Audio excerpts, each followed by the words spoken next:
Hello students, welcome to our YouTube channel. எல்லாரும் ரொம்பவே ஈகரா wait பண்ணிட்டு இருந்த IBACIO Grade 2 எக்ஸாம்ஸ் உடைய நோட்டிஃபிகேஷனோட ஷார்ட் நோட்டீஸ்ங்கிறது இன்னைக்கு ரிலீஸ் பண்ணிருக்காங்க. மொத்தம் 3717 வேகன்சியோட இந்த இயர்க்கான ரெக்ரூட்மெண்ட்ங்கிறது வந்திருக்கு. இது ப்ரீவியஸ் இயர்ஸை கம்பேர் பண்றப்போ இது ரொம்ப பல்கான வேகன்சி.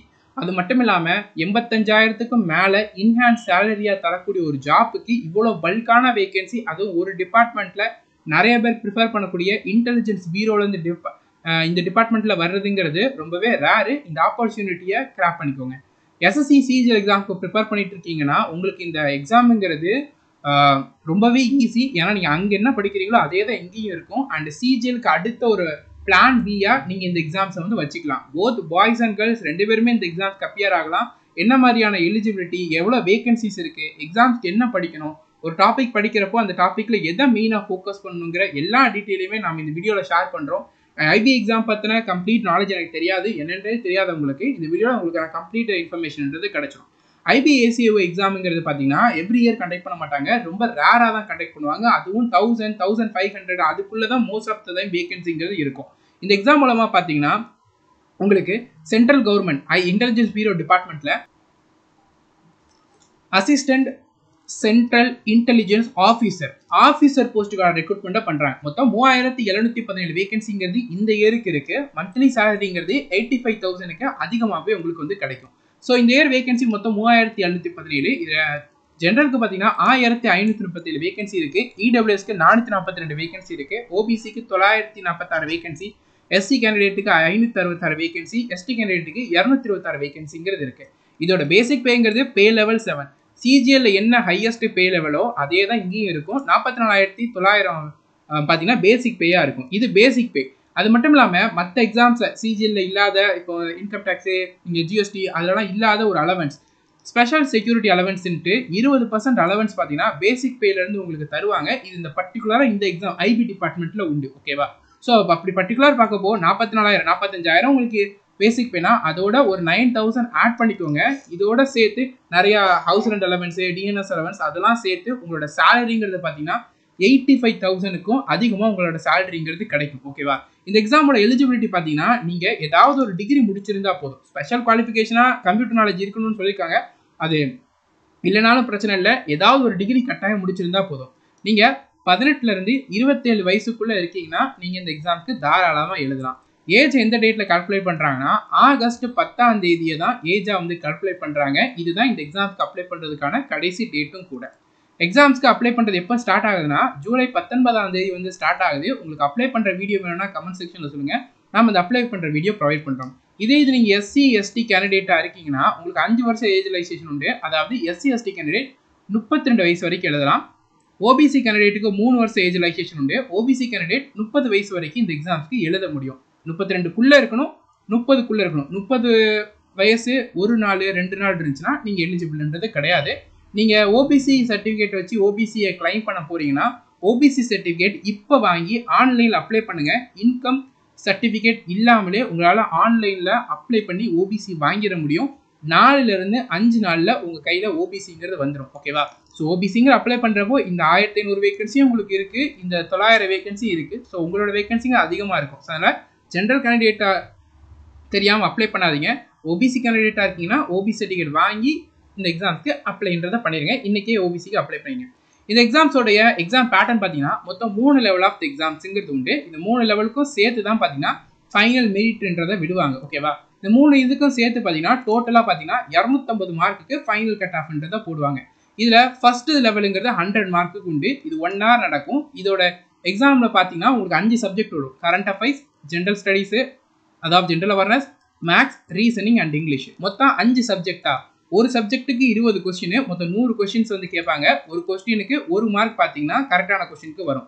நெகட்டிவ் மார்க் உண்டு. 0.25 மார்க் பார்த்தீங்கன்னா நெகட்டிவ் மார்க்காக போகும். இது முடிஞ்சோன்னு ஒரு கட் ஆஃப் வைப்பாங்க. அதை யார் கிளியர் பண்ணுறாங்களோ அவங்க பார்த்தீங்கன்னா அடுத்த லெவலுக்கு போவாங்க. அது டிஸ்கிரிப்டிவ் பேப்பர். ஓகேவா? ஸோ இது 50 மார்க் நடக்கும். 1 hour இந்த எக்ஸாம்ஸுங்கிறது நடக்கும். இந்த டிஸ்கிரிப்டிவ் பேப்பரில் பார்த்தீங்கன்னா 50க்கு 17 மார்க் எடுத்தாலே குவாலிஃபை பண்ணிடுவாங்க. 17 மார்க் மேலே எடுக்கணும். ஃபைனலாக 250 கட் ஆஃப்ன்றதை போடுவாங்க. ஓகேவா? இந்த டிஸ்கிரிப்டிவ்ல பார்த்தீங்கன்னா எஸ்ஐக்கு 20 மார்க். ஓகேவா? அடுத்த இங்கிலீஷ் காம்ப்ரஹென்ஷன் பார்த்தீங்கன்னா ஒரு 10 மார்க்கு கண்டக்ட் பண்ணுவாங்க. அடுத்தது பார்த்தீங்கன்னா current affairs, economics, social political issue இது ரிலேட்டடாக ஒரு லாங் எஸ்ஐ மாதிரி 2 கொஸ்டின்ஸை கேட்பாங்க. அதுக்கு ஒரு 20 மார்க்னு மொத்தம் 50 மார்க்குக்கு டிஸ்கிரிப்டிவ் பேப்பர்ங்கிறத கண்டக்ட் பண்ணுவாங்க. இதை முடிச்சதுக்கு அப்புறமா பார்த்தீங்கன்னா இதை யார் குவாலிஃபை பண்ணுறாங்களோ அவங்க இன்டர்வியூக்கு கூப்பிடுவாங்க. இந்த எக்ஸாமில் இன்டர்வியூ உண்டு. Interview 100 mark. ஸோ டோட்டலாக சேர்த்திங்கன்னா 250 மார்க்குக்கு பார்த்தீங்கன்னா இந்த எக்ஸாம்ஸோடைய ஃபைனல் கட் ஆஃப்ன்றதை போட்டு கிளியர் பண்ணுறவங்களுக்கு ஜாப்ன்றது கிடைக்கும். இந்த எக்ஸாமோட மொத்த டைம் லைன் எப்படி இருக்குன்றது கேட்டிங்கன்னா முதல்ல ப்ரொமோஷன்ஸ் பார்த்துலாம். நீ ACIO 2 ஜாயின் பண்ணுறீங்கன்னா அடுத்தது 1 ப்ரொமோட் ஆவீங்க, அடுத்தது DCIO ப்ரொமோட் ஆவீங்க, அடுத்து அசிஸ்டன்ட் டைரக்டர் அண்ட் அடுத்து ஜாயின்ட் டெப்யூட்டி டைரக்டர். நீங்கள் ரொம்ப ஏர்லி ஏஜஸில் ஜாயின் பண்ணிட்டீங்கன்னா நிறைய ப்ரொமோஷன்ஸுங்கிறத பார்க்க முடியும். ட்ரைனிங் பார்த்தீங்கன்னா 6 மாதம் ட்ரைனிங்கிறது ஒன்று, 2 மாதம் ஃபிசிக்கல் ட்ரைனிங், 2 மாதம் டெய்லி டெக்னிக்கல் ரிலேட்டடானது, 2 மாதம் பார்த்தீங்கன்னா ஸ்டேட் போலீஸ் ரிலேட்டடானது. விமன் இந்த எக்ஸாம்ஸ்க்கு அப்ளை பண்ணலாம். விமனுக்கு ஆஃபீஸ் ஒர்க்குங்கிறது தர மாதிரி இருக்கும். ஓகேவா? ஸோ 2 பேருமே ப்ரிஃபர் பண்ணலாம். மொத்தமாக இந்த எக்ஸாமோட ப்ராசஸை 8லேருந்து 10 மாதத்தில் முடிச்சிருவாங்க. இது 2021 ACIO எக்ஸாம்ஸினுடைய டைம் லைனு. நோட்டிஃபிகேஷன் டிசம்பரில் விட்டாங்க, எக்ஸாம் பிப்ரவரியில் கண்டக்ட் பண்ணாங்க. ஸோ இந்த இயர் நோட்டிஃபிகேஷன் ஜூலையில் வந்திருக்கு. ஸோ எக்ஸாமுங்கிறது உங்களுக்கு செப்டம்பரில் கண்டக்ட் பண்ணுவாங்க. ஓகேவா? Tier 1 எக்ஸாம்ஸ் அது முடிஞ்சதுக்கப்புறம் பார்த்தீங்கன்னா Tier 2 ஜூலையில் கண்டக்ட் பண்ணுவாங்க. ஸோ அதை நீங்கள் கணக்கு பண்ணிக்கலாம். ஸோ மார்ச், ஏப்ரல், மே 3 மாதம் கழிச்சு Tier 2 கண்டக்ட் பண்ணுறாங்க. அது கண்டக்ட் பண்ணி முடிச்சதுக்கப்புறமா அடுத்த ஒரு 3 மாதத்தில் இன்டர்வியூன்றதை கண்டக்ட் பண்ணுவாங்க. இந்த இயர் மட்டும் கொஞ்சம் டிலே ஆகிட்டு. ஸோ மார்ச்சில் கண்டக்ட் பண்ணாங்க. அதுக்கப்புறம் ஃபைனல் ரிசல்ட்டுங்கிறது இன்டர்வியூ முடிஞ்ச அடுத்த மாதமே விட்டுறாங்க. மோஸ்ட்லி 8லேருந்து 10 மாதத்தில் பார்த்தீங்கன்னா உங்களுக்கு ஃபைனல் ரிசல்ட்டுங்கிறது வந்துடும். CGL கம்பேர் பண்ணுறப்போ இந்த எக்ஸாம்ஸில் கரண்ட் அஃபேர்ஸுங்கிறது லாஸ்ட் ஒரு 6 மாதத்துக்குள்ளே தான் கேட்பாங்க. ஈஸியாக உங்களால் கிராக் பண்ணிட முடியும். நீங்கள் CGLக்கு படிக்கிறப்போ நல்ல தெளிவாக நாலேஜோட படிச்சிருந்தீங்கன்னா இந்த எக்ஸாம்ங்கிறது உங்களுக்கு டிஃபிகல்ட்டாக இருக்காது. இந்த எக்ஸாம்ஸோடைய ப்ரீவியஸ் இயர் கொஸ்டின் பேப்பர்ஸை நம்மளுடைய டெலகிராம் சேனலில் நம்ம ஷேர் பண்ணியிருக்கோம். அதில் நீங்கள் பார்த்துக்கிட முடியும். இப்போ இந்த வீடியோவில் எப்படி இந்த எக்ஸாம்ஸை ஃபோக்கஸ் பண்ணுறதுன்றதை பார்க்கலாம். இது லாஸ்ட்டாக நடந்த IB எக்ஸாம்ஸோடைய கொஸ்டின் பேப்பர். ஸோ இந்த எக்ஸாம்ஸை பொறுத்த வரைக்கும் பார்த்தீங்கன்னா நீங்கள் படிக்கிறப்போ நல்ல டீட்டெயிலாக டெப்த்தாக வந்து படிச்சாகணும். ஏன்னா இந்த எக்ஸாம்ஸை பொறுத்த வரைக்கும் நிறைய கொஸ்டின்ங்கிறது ஸ்டேட்மெண்ட் ரிலேட்டடாக கேட்பாங்க. நீங்கள் மற்ற எக்ஸாம்ஸை மாதிரி ஜஸ்ட் ஒன்லைனராக படிச்சுட்டு போனீங்கன்னா இந்த எக்ஸாம்ஸில் உங்களால் கிளியர் பண்ணுற முடியாது. ஏன்னா இந்த எக்ஸாம்ஸில் கேட்கக்கூடிய ஒவ்வொரு கொஸ்டினுமே டீட்டெயிலாக இருக்கும். ஃபார் எக்ஸாம்பிள் இப்போ இந்த கரண்ட் அஃபேர்ஸில் 20 கொஸ்டின் கேட்குறாங்களா, மெஜாரிட்டி கொஸ்டின் மேக்ஸை கூட சேர்த்து உங்களுக்கு ஸ்டேட்மெண்ட் ரிலேட்டடாக தான் கேட்பாங்க. இப்போ கரண்ட் அஃபேர்ஸ்னு எடுத்துக்கிட்டிங்கன்னா இதில் பார்த்தீங்கன்னா யுனைடெட் இன் சயின்ஸ் ரிப்போர்ட் 2023 இந்த ரிப்போர்ட்டை பற்றின ஜஸ்ட் யார் ரிலீஸ் பண்ணா, எப்போ ரிலீஸ் பண்ணாங்க அது மட்டும் போதாது. அந்த ரிப்போர்ட்டில் இருக்கக்கூடிய டீட்டெயில்ஸையும் நீங்கள் படிச்சுக்கிட்டா மட்டும்தான் இந்த மாதிரியான கொஸ்டின்ஸ்க்கு ஆன்சர் பண்ண முடியும். ஸோ இதை நீங்கள் மைண்டில் வச்சு தான் கரண்ட் அஃபேர்ஸ் ப்ரிப்பேர் பண்ணுறப்போ ஃபோக்கஸ் பண்ணி ப்ரிப்பேர் பண்ணணும்.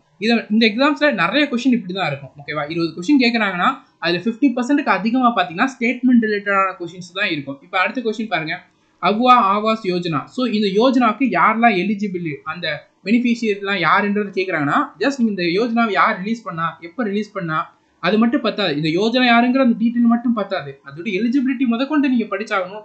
எவ்வளோ அமௌண்ட் சாங்ஷன் பண்ணியிருக்காங்க அது முதற்கொண்டு நீங்கள் படிக்க வேண்டியதாக இருக்கும். இதுக்கெல்லாம் நீங்கள் எதை யூஸ் பண்ணலான்னு பார்த்தீங்கன்னா டெக்ஸ்ட் புக்கோடைய கரண்ட் அஃபேர்ஸ் மந்த்லி PDFs இல்லை ஏதாவது ஒரு மந்த்லி PDF அதில் டீட்டெயில்ஸ் ரொம்பவே டீட்டெயிலாக இருக்கணும். அந்த மாதிரியான ஒரு PDF சூஸ் பண்ணி லாஸ்ட் 6 மாதத்தோட கரண்ட் அஃபேர்ஸை இன்டெப்த்தாக நீங்கள் படித்து வச்சுக்கிட்டிங்கன்னா உங்களால் இந்த எக்ஸாம்ஸை கரண்ட் அஃபேர்ஸில் கேட்கக்கூடிய கொஸ்டின்ஸை மேக்ஸிமம் கொஸ்டின்ஸை கரெக்டாக ஆன்சர் பண்ண முடியும். அதுக்கு இந்த கரண்ட் அஃபேர்ஸ் ப்ரிப்பேர் பண்ணுறதுக்கு முன்னாடி பார்த்தீங்கன்னா என்னென்ன மாதிரியான கொஸ்டின்ஸ் எல்லாம் கேட்டிருக்காங்க, என்னென்ன சாப்டர் வந்து கேட்குறாங்கன்றது நோட் பண்ணி அந்த மாதிரியான கரண்ட் அஃபேர்ஸை இந்த மாதிரியான சோர்ஸ்லேருந்து நீங்கள் மெயினாக ஃபோக்கஸ் பண்ணிங்கன்னா உங்களுக்கு ஹெல்ப்ஃபுல்லானதாக இருக்கும். So Indian army October, so last ஒரு 6 மந்த்துக்குள்ளே தான் கரண்ட் அஃபேர்ஸ்ன்றதை கேட்பாங்க. ஓகேவா? அண்ட் இந்த ஒன்லைனரும் கேட்பாங்க. ஓகேவா? ஒன்லைனரும் கேட்பாங்க. நவம்பர் 6 மாதம் கரண்ட் அஃபேர்ஸ் தான் உங்களுக்கு IBலேருந்து வரும். ஓகேவா? ஸோ இந்த மாதிரி ஸ்டேட்மெண்ட் ரிலேட்டட் நிறைய கொஸ்டின்ஸு நவம்பரில் இது. ஸோ இந்த மாதிரி தான் கரண்ட் அஃபேர்ஸில் 20 கொஸ்டின்ன்றதை கேட்பாங்க. நிறைய கொஸ்டின் ஸ்டேட்மெண்ட் ரிலேட்டடாக தான் இருக்கும். ஓகேவா? அதுக்குன்னு நீங்கள் பேனிக் ஆக வேண்டாம். அதுக்குன்னு மெயின் ஃபோக்கஸ்டாக நீங்கள் ப்ரிப்பேர் பண்ணிங்கன்னா உங்களால் கிளியர் பண்ணிட முடியும். ஓகேவா? அடுத்தது ஜென்ரல் அவேர்னஸ். ஜென்ரல் அவேர்னஸும் அதே மாதிரி தான். ஜென்ரல் அவேர்னஸை பொறுத்த வரைக்கும் இங்கே பாருங்கள், முகல் எம்பையரை பற்றி கேட்டிருக்காங்க. ஸோ முகல் எம்பையரை பற்றி கேட்டிருக்கோ பார்த்தீங்கன்னா அதையுமே டீட்டெயிலாக படித்தா தான் நம்மளுக்கு உண்டு. ஓகேவா? ஸோ இதில் எது கரெக்டுன்றதை கேட்டிருப்பாங்க. ஸோ கரெக்டுங்கிறப்போ இது கரெக்டாக இது நம்ம டீட்டெயிலாக படித்தா தான் இது பண்ண முடியும். நம்ம டீட்டெயிலாக படிக்காமல் இதில் போனோம்னா நிறைய டைம் மிஸ்டேக் பண்ண தான் வாய்ப்பு இருக்குது. ஓகேவா? ஸோ இதெல்லாம் எங்கேருந்து படிக்கலாம்னா நீங்கள் அரிஹாண்டோடைய 2026 ஜென்ரல் நாலேஜ் இந்த புக்கை நீங்கள் பர்ச்சேஸ் பண்ணிக்கோங்க. இது எல்லாமே இப்போ லேட்டஸ்ட் எடிஷனோட டீட்டெயிலாக இருக்கும். அது உங்களுக்கு இதில் உள்ள கேட்கக்கூடிய கொஷின்ஸை கிராக் பண்ணுறதுக்கு ரொம்பவே டீட்டெயில்டான ஒரு இன்ஃபர்மேஷன்ஸாக இருக்கும். நீங்கள் SSC ப்ரிப்பேர் பண்ணுறீங்கன்னா அதுக்கு என்ன சோர்ஸ் நீங்கள் யூஸ் பண்ணீங்களோ அதே இதுக்கும் யூஸ் பண்ணிக்கலாம். எக்ஸ்ட்ராவாக ஒரு இதை ப்ரிஃபர் பண்ணணுன்றது கிடையாது. அதே மாதிரி பாருங்கள், இந்த எக்ஸாம்ஸை பொறுத்த வரைக்கும் மோஸ்ட்லி பார்த்தீங்கன்னா ஹிஸ்ட்ரி, பாலிட்டி, ஜியோகிராஃபி, இந்த 3 சாப்டர்ல தான் நம்பர் ஆஃப் கொஸ்டின் அதிகமாக கேட்பாங்க. அவுட் ஆஃப் 20ல் பார்த்தீங்கன்னா இந்த 3 டாப்பிக்கோட வெயிட்டேஜுங்கிறது தான் ரொம்பவே அதிகமாக இருக்கும். இதை நீங்கள் மெயினாக ஃபோக்கஸ் பண்ணுற மாதிரி இருக்கும். ஓகேவா? ஸோ அடுத்த ஸ்டாட்டிக் ஜிகே, இந்த இதில் இருந்துமே கொஸ்டின் தான் கேட்பாங்க. ஸோ இங்கே பாருங்கள், யோஜனா கரண்ட் அஃபேர்ஸ்ல வந்து அதே மாதிரி தான். ஸ்டேட்மெண்ட் ரிலேட்டடாக நிறைய கொஸ்டின் ஸ்டேட்மெண்ட் ரிலேட்டடாக தான் வரும். இப்போ ஸ்லேவ் டைனஸ்டியோட இன்னொரு நேம் என்னது, மாம்லுக் டைனஸ்டி, இந்த மாதிரி அந்த டைனஸ்டியோட இதெல்லாம் கேட்பாங்க. இது ஜஸ்ட் இந்த கொஸ்டின் உங்களுக்கு இதோட அதர் நேம் கேட்குறாங்க. சில சமயங்களில் ஸ்லேவ் டைனஸ்டி பற்றின எந்த ஸ்டேட்மெண்ட் தப்புன்னு ஒரு 4-5 ஸ்டேட்மெண்ட்டை கொடுத்துட்டு கேட்பாங்க. ஸோ அதுக்கு நீங்கள் கரெக்டாக ஆன்சர் பண்ண தயாராக இருக்கணும். ஓகேவா? பாலிட்டி ரிலேட்டடான கொஸ்டின்ஸு, ஸோ இந்த மாதிரி உங்களுக்கு கேட்டு வச்சிருப்பாங்க. ஸ்டேட்மெண்ட் ரிலேட்டடாகவும் இருக்கும், சில கொஸ்டின்ஸ் வந்து ஸ்டேட்மெண்ட் இல்லாமலும் இருக்கும். ஓகேவா? இது ஜென்ரல் அவேர்னஸ் நீங்கள் ப்ரிப்பேர் பண்ணுறது. மேக்ஸை பொறுத்த வரைக்கும் பார்த்தீங்கன்னா உங்களுக்கு அரித்மேட்டிக் அண்ட் அட்வான்ஸ் ரெண்டுலேருந்துமே கொஸ்டின் ரிலேட்டடாக கேட்பாங்க. மேக்ஸை பொறுத்த வரைக்கும் பார்த்தீங்கன்னா உங்களுக்கு ஸ்டேட்மெண்ட் ரிலேட்டடான கொஸ்டின்ங்கிறது நிறையா இருக்கும். ஸோ இதெல்லாம் நீங்கள் சால்வ் பண்ணுறதுக்கு கொஞ்சம் ஸ்பீடுங்கிறது இம்பார்ட்டன்ட். ஸோ நீங்கள் சிஜிஎலுக்கு ப்ரிப்பேர் பண்ணுறீங்கன்னா ஸ்பீடை பற்றி சொல்ல வேண்டிய அவசியமே கிடையாது. அண்ட் இதில் உங்களுக்கு சிஜிஎலுக்கு நீங்கள் என்ன மேக்ஸ் படிச்சிங்களோ அதே மேக்ஸ் தான் இங்கேயும், புதுசாக எதுவுமே படிக்கிறதுக்கான தேவைகள்ன்றது கிடையாது. இங்கே ஸ்டேட்மெண்ட் ரிலேட்டடான கொஸ்டின்ன்றதை நிறையாவே கேட்டு வச்சுருப்பாங்க. ஸோ நீங்கள் அதை ஆன்சர் பண்ணுறதுக்கு கொஞ்சம் ஃபாஸ்ட்டாக சால்வ் பண்ணுற அந்த எபிலிட்டியும், இந்த மாதிரியான ரிலேட்டடான கொஸ்டின்ஸை நீங்கள் பிஓக்யூஸில் இருந்தோ இல்லை வேறு அதர் எக்ஸாம்ஸு இதே ரிலேட்டடான ஸ்டேட்மெண்ட் ரிலேட்டடாக கேட்ட கொஸ்டின், அந்த மாதிரியான கொஸ்டின்ஸோ நீங்கள் சால்வ் பண்ணி பார்க்கறது ஒரு ஹேபிட்டாக வச்சுக்கிட்டிங்கன்னா உங்களால் இந்த எக்ஸாம்ஸையுமே நல்லாவே பெர்ஃபார்ம் பண்ணுறதுக்கான வாய்ப்புகள்ன்றது இருக்குது. ஓகேவா? அடுத்ததை பொறுத்த வரைக்கும் ரீசனிங்கை பொறுத்த வரைக்கும் Venn diagram, blood relations, statement and conclusion, statement and argument, இந்த ஸ்டேட்மெண்ட் அண்டு டேட்டா சஃபிஷியன்ட்டு, அந்த டாப்பிக்லேருந்துலாம் கொஷின்றது கேட்பாங்க. Seating arrangement. ஸோ இந்த பர்டிகுலர் டாபிக்ஸ் எல்லாமே பார்த்தீங்கன்னா நீங்கள் ஆல்ரெடி சிஜிஎலுக்கு படிச்சிருப்பீங்க, அதே தான் இங்கேயும் வரப்போகுது. ஜஸ்ட் நீங்கள் தனியாக ப்ராக்டிஸ் ஒரு டைம் பண்ணி பார்த்துட்டு எங்கெங்கே இம்ப்ரூவ் பண்ண வேண்டியது இருக்குன்றதை ஜஸ்ட் நீங்கள் ஃபோக்கஸ் பண்ணாலே உங்களால் இதில் நல்லாவே பெர்ஃபார்ம் பண்ணுறதை பண்ண முடியும். ஓகேவா? பெரிய டிஃபிகல்ட்டிங்கிறது உங்களுக்கு இருக்காது. கரண்ட் அஃபேர்ஸை ஃபோக்கஸ் பண்ணுங்கள், ஜென்ரல் அவேர்னஸை ஃபோக்கஸ் பண்ணுங்கள், மற்றது எல்லாமே உங்களோட ஏரியா தான். ஓகேவா? ஸோ நீங்கள் அதில் படித்ததே தான் வரும். தென் ஃபைனலாக பார்த்தீங்கன்னா இங்கிலீஷுங்கிறது அண்டு ரொம்பவே ஈஸி. சிஜிஎலுக்கு படித்ததை மட்டுமே போதும். ஓகேவா? ஸோ இங்கே பாருங்கள், ஒரு இடியம் கொடுத்துட்டு ஆப்ஷனில் உள்ள நாளில் எங்கே அந்த இடியம் வந்து கரெக்டாக இருக்குது, இந்த நம்ம இடியமோட மீனிங்கிறது சிஜிஎலுக்கு நம்ம படிப்போம். ஆனால் இதில் எப்படி அப்ளை பண்ணுறதுங்க அந்த மீனிங்கோடு நீங்கள் கொஞ்சம் ஃபோக்கஸ் பண்ண வேண்டியதாக இருக்கும். எரர் ஸ்பாட்டிங் சிஜிஎலுக்கு படித்தது இங்கே பாருங்கள், ஒன் வேர்ட் சப்ஸ்டியூஷன், அதோடைய இது கேட்டு இதெல்லாம் நீங்கள் படிச்சிருப்பீங்க, கட்டாயமாக படிச்சிருப்பீங்க. அக்ரண்டைஸ்னா ரொம்ப அந்த நம்மளுடைய வெல்த்து, நம்மளுடைய மதிப்பு, இது எல்லாத்தையுமே இன்க்ரீஸ் பண்ணுற மாதிரி இருக்கும். ஓகேவா? அக்ரண்டைஸ்னா. ஸோ அப்போது இது எங்கே இருக்குது, டியில் தான் இருக்குது. அப்போ ஆப்ஷன் 2 இது தான் கரெக்ட். ஸோ இன்சால்வெண்ட்னா என்னதுன்னு பார்த்தீங்கன்னா நம்மளால் பார்த்தீங்கன்னா நம்மளுடைய கடனை கட்ட முடியல, நம்ம வந்து பணம் இல்லாமல் இருக்கும், அந்த மீனிங் இருக்கும். ஆப்ஷன் எங்கே இருக்குது, B1 தான் இருக்குது. B1 இருக்குது, D2 இருக்குது. ஆப்ஷனில் இது மட்டும்தான் மேட்ச் ஆகுது. ஸோ ஆப்ஷன் 2 தான் கரெக்டான ஆன்சர். ஓகேவா? மற்றது நமக்கு இந்த மேட்ச் த ஃபாலோயிங்கோட பெனிஃபிட்டே என்னென்னா நமக்கு 4ல் 2 இல்லைனா 1 நான் தெரிஞ்சாலே போதும், ஈஸியாக ஆப்ஷன் எலிமினேஷன் மூலமாக பண்ணிடுங்கிறது முடியும். ஓகேவா? அண்டு க்ளோஸ் டெஸ்ட் ரிலேட்டடான கொஸ்டின் ஒரே ஸ்டேட்மெண்ட்டாக கொடுப்பாங்க. ஸோ இந்த மாதிரியான கொஷின்ஸு, ஒன் வேர்ட் சப்ஸ்டியூஷன் நிறையா வந்து உங்களுக்கு வந்து கேட்டு வச்சுருப்பாங்க. ஓகேவா? ஸோ சிஜிஎலுக்கு என்ன படிச்சிங்களோ அதே தான் இங்கேயுமே ஈஸியாக உங்களால் இங்கிலீஷுங்கிறத கிராக் பண்ணிட முடியும். ஸோ ஐபி எக்ஸாம்ஸை சிஜிஎல் ப்ரிப்பேர் பண்ணுறவங்க ஐபியை நிச்சயமாக ஃபோக்கஸ் பண்ணுங்கள்.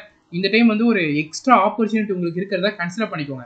ஐபி எக்ஸாம் ப்ரிப்பேர் பண்ணணும்னு நினைக்கிறவங்க, ஐபி எக்ஸாம்ஸோட சிலபஸ் கவர் பண்ணணும்னு நினைக்கிறவங்க இந்த கிளாஸில் ஜாயின் பண்ணிக்கோங்க. இதில் உங்களுக்கு கம்ப்ளீட் சிலபஸ் ஐபிக்கானது கவர் ஆகிடும். கரண்ட் அஃபேர்ஸ் மட்டும் நீங்கள் டெக்ஸ்ட் புக் பிடிஎஃப்லேருந்து படிக்கிற மாதிரி இருக்கும்.